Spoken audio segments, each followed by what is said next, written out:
आज हम लोग छठा चैप्टर पढ़ रहे हैं ना जी। क्लास 6 का छठा चैप्टर है ना जी जी। छठा चैप्टर में ये कौन सा है, कौन सा चैप्टर का नाम क्या है? पदार्थ में परिवर्तन है ना।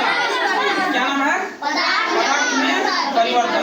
अच्छा, पदार्थ में परिवर्तन का पहला क्लास हम लोग पढ़ लिए थे। उसमें क्या पढ़े थे हम लोग? भौतिक परिवर्तन और रासायनिक परिवर्तन पढ़े थे, पदार्थ पढ़े थे और पदार्थ को पुनः उस अवस्था में लाया सकता है या नहीं, यही सब पढ़े थे ना। आज हम लोग पढ़ रहे हैं कि पदार्थ आज हम लोग पढ़ रहे हैं कि बैलगाड़ी के पहिए पर जो हम लोग रिम लगाते हैं वो उसी में आता है। तो बैलगाड़ी के पहिए पर जो रिम लगाते हैं तो जरा सोच करके देखो कि बैलगाड़ी के पहिया जितना बड़ा है उतना बड़ा ही रिम काटा गया, तो क्या उसके ऊपर चढ़ा सकते हैं? क्या नहीं चढ़ा सकते हैं ना। तो उसको चढ़ाने के लिए क्या करते हैं, ठीक है, तो सबसे पहले देखो क्या करते हैं, बैलगाड़ी के पहिए जितना बड़ा है उतना बड़ा ही क्या करते हैं, रिम को काट लेते हैं, ठीक है। अब वो ऐसे तो चढ़ेगा नहीं, चढ़ाने में दिक्कत होगा, तो क्या करते हैं, बैलगाड़ी के पहिए पर जो बड़ा जो रिम है उसको क्या करते हैं, थोड़ा देर के लिए गर्म करते हैं और गर्म करने से क्या होता है, लोहे हल्का सा थोड़ी सी फैल जाता है, जिससे उस पर चढ़ाना आसान हो जाता है। जैसे उस पर चढ़ाते हैं और उसको थोड़ा देर ठंडा होने के लिए छोड़ देते हैं, फिर उस पर क्या होता है, वो टाइटली से बैठ जाते हैं, ठीक है। इस प्रकार से हम बैलगाड़ी के पहिए पर रिम को आसानी से चढ़ा देते हैं, कोई दिक्कत? ये तुम्हारा इसमें क्वेश्चन बन रहा था, ठीक है। अगला टॉपिक था इसमें कि पदार्थ की कितनी अवस्थाएं होती है। तुम लोग पता है पदार्थ की कितनी अवस्थाएं होती है? 3 अवस्थाएं होती है ना। पदार्थ की 3 अवस्थाएं होती है। अब ये पदार्थ की 3 अवस्थाएं कौन कौन सी होती है? और एक बात बताओ, ठोस, द्रव, गैस, ये 3 मतलब पदार्थ की 3 अवस्थाएं होती है ना। अब जरा एक बात बताओ, पानी को गर्म करने पर क्या होगा? पानी को गर्म करने पर भाप बनेगा ना, और उसी पानी को ठंडा करने पर क्या बनेगा? ठोस बनेगा ना। यही पदार्थ की 3 अवस्थाएं होती है ना।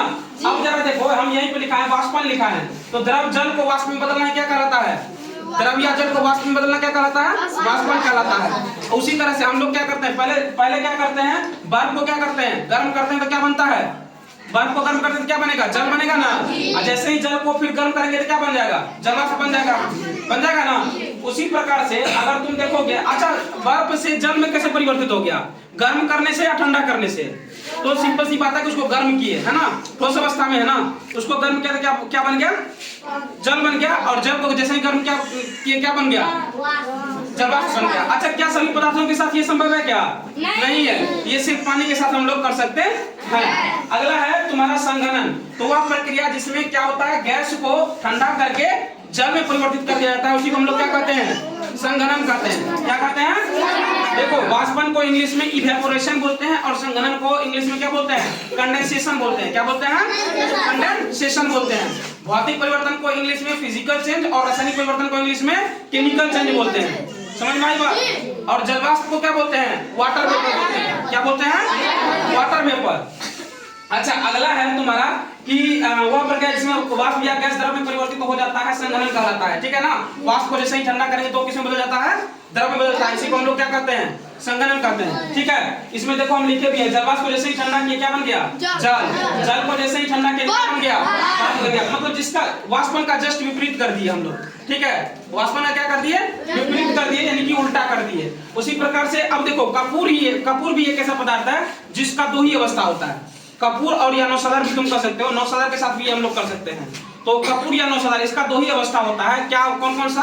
तो अगर कपूर को तुम गर्म करोगे तो वो सीधा किसमें बदल जाता है? यहाँ पे देखो लिखा है, कपूर की 2 ही अवस्था होती है, एक तो ठोस अवस्था, दूसरी गैसीय अवस्था। जैसे उसको गर्म करेंगे किसमें बदल जाएगा? गैस में बदल जाएगा। और फिर जैसे ही उसको ठंडा करेंगे किसमें बदल जाएगा? ठोस में बदल जाएगा। समझ में आया बात? ये हम कपूर के साथ भी कर सकते हैं और नौसदर के साथ भी कर सकते हैं, ठीक है। यहाँ पर तुम्हारा अध्याय 6 ये खत्म हो गया और कल इसका हम लोग क्वेश्चन आंसर कर लेंगे, ठीक है। इसमें जितने भी क्वेश्चन आंसर है बना करके आना, अगर नहीं बनेगा तो यहाँ पर हम लोग उसको डिस्कस कर लेंगे और यहाँ पे बता भी देंगे, ठीक है। चलो।